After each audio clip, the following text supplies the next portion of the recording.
Dans cette vidéo, nous allons voir le cas d'une grandeur qui subit plusieurs évolutions successives.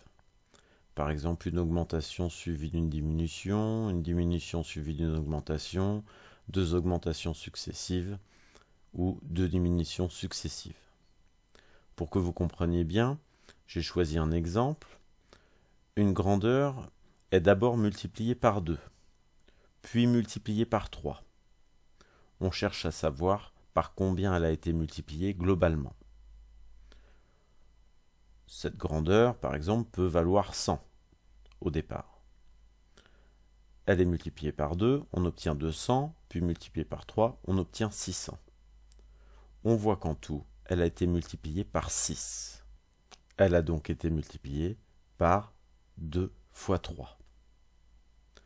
En utilisant le vocabulaire que nous avons rencontré précédemment dans ce chapitre, on peut dire que 2 est le coefficient multiplicateur associé à la première évolution, 3 le coefficient multiplicateur associé à la seconde évolution. On voit que le coefficient multiplicateur global, 6, est égal au produit des deux coefficients multiplicateurs intermédiaires, 2 et 3. C'est ce que nous allons résumer dans la propriété suivante. Lorsqu'une grandeur subit deux évolutions successives, le coefficient multiplicateur global est le produit des coefficients multiplicateurs de chaque évolution. Si cette grandeur subit une première évolution d'un taux T1, puis une seconde évolution d'un taux T2, alors je calcule C1, le coefficient multiplicateur de la première évolution, qui est égal à 1 plus T1, C2, le coefficient multiplicateur de la seconde évolution, qui est égal à 1 plus T2. Eh bien, si cette grandeur subit ces deux évolutions successives, alors elle est multipliée en tout par un coefficient global CG, qui est égal à C1 fois C2, c'est-à-dire qui est égal au produit des deux coefficients multiplicateurs C1 et C2. En dessous, j'ai représenté un schéma semblable au précédent. La quantité de départ, c'est A.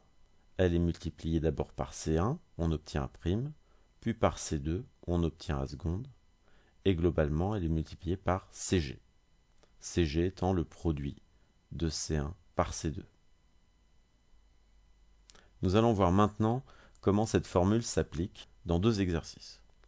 Exercice 1. Le prix du café baisse de 15%, puis augmente de 20%. Calculez le taux global d'évolution, puis le pourcentage d'évolution. Le prix du café subit deux évolutions. D'abord une baisse de 15%. Je calcule le coefficient multiplicateur C1 associé à cette baisse. Il est égal à 1 moins, car c'est une baisse, 15 sur 100, et j'obtiens 0,85. Puis, le prix du café augmente de 20%. Je calcule C2, le coefficient multiplicateur associé à cette augmentation de 20%. Il est égal à 1 plus 20 sur 100, et j'obtiens donc 1,2. Sur le schéma à droite, je complète. Le prix du café est d'abord multiplié par 0,85, le coefficient C1, puis par 1,2, le coefficient C2. Je cherche à savoir par combien il a été multiplié globalement, donc quel est le coefficient multiplicateur global. D'après la propriété du cours que nous venons de voir, le coefficient multiplicateur global CG est égal au produit des deux coefficients multiplicateurs intermédiaires. J'écris donc CG est égal à 0,85 fois 1,2, c'est donc égal à 1,02. 0,85 c'est C1, 1,2 c'est C2. J'ai bien effectué le produit de C1 par C2. Une fois que j'ai obtenu le coefficient multiplicateur global, je sais qu'il vaut 1,02. Je complète le schéma à droite et j'écris fois 1,02 pour montrer que globalement, le prix du café a été multiplié par 1,02. Ce coefficient multiplicateur global, 1,02, va me permettre de connaître le taux global d'évolution. Comment connaître le taux global d'évolution à partir du coefficient multiplicateur global? J'utilise une formule que j'ai déjà vue dans les parties précédentes de ce chapitre. Vous voyez ici, Tg, le taux global d'évolution, est égal au coefficient multiplicateur moins 1. Il est donc égal à 1,02 moins 1, ce qui donne 0,02. Je vous rappelle la formule, le taux d'évolution est égal au coefficient multiplicateur moins 1. J'en conclus donc que le taux d'évolution global est de 0,02. Ce taux d'évolution global, je vais l'exprimer en pourcentage, en multipliant 0,02 par 100. 0,02 fois 100 est égal à 2. Le pourcentage d'évolution globale est donc de 2%. Ce qui signifie que le prix du café a globalement augmenté de 2%. Passons maintenant à l'exercice 2. Le prix d'une location de salle a augmenté de 12%, puis baissé de 12%. Est-on revenu au tarif initial? Ce prix de location a donc subi deux évolutions, une augmentation de 12%, puis une baisse de 12%. Je calcule C1, le coefficient multiplicateur associé à l'augmentation de 12%. Il est égal à 1 plus 12 sur 100 et vaut donc 1,12. Je calcule ensuite C2, le coefficient multiplicateur associé à la baisse de 12%. Ce coefficient multiplicateur C2, il est égal à 1 moins, car c'est une baisse, 12 sur 100. Il vaut 0,88.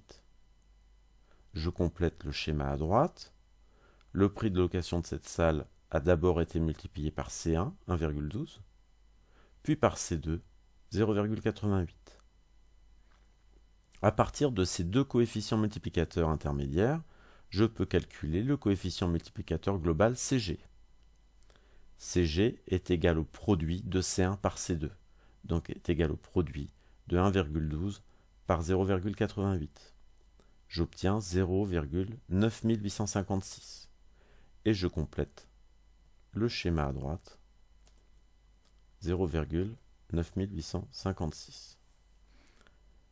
On peut donc voir qu'une quantité qui a d'abord été multipliée par 1,12 puis par 0,88 a été globalement multipliée par 0,9856. À partir de ce coefficient multiplicateur global, je vais calculer le taux global d'évolution, avec la même formule que tout à l'heure. Le taux global d'évolution est égal au coefficient multiplicateur global moins 1, ce qui donne 0,9856 moins 1, et on obtient le résultat moins 0,0144. On peut conclure que le taux d'évolution global est de moins 0,0144. Ce taux d'évolution globale, je vais l'exprimer en pourcentage en multipliant ce nombre-là par 100.